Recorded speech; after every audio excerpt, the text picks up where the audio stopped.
Ata po ng nominado, gugustuhin naman, di ba? Pero siguro napaka-cliche kung sabihin kung okay na na maging box office na lang kami.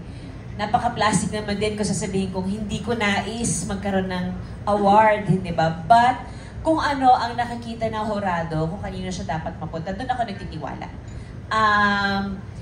Naniniwala ako maganda ang project namin and binitbit namin ang isa't isa sa proyektong to. Kung ano magiging resulta sa dating ng awards night, napaka-bonus na talaga nun. Being included in this wonderful film, ano na yun eh. That alone is a reward and a gift already for Christmas and for everyone. Yung award, napaka-ano na yun. Buong-buo na siguro yung 2024 kung nagkataon. Okay, thank you very much. Thank you, Alwin. We have questions here from Cebu. From Januar Aguha, the Freeman Cebu. To Miss Chanda, being from Cebu City, what is your advice for Cebuano actors who want to make it big in showbiz? Stands out in your stacked filmography. Oh, sabi nga, secret. But Espantao is up there in importance and in quality. I think Bongbong Espantao is an experience. But there's really no secret, honestly.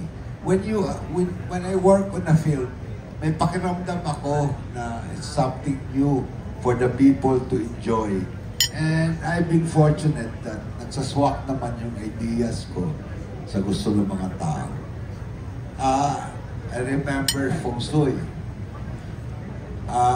When I presented Feng Shui, much like this, ang daming tanong ano ibig sabihin ng Feng Shui.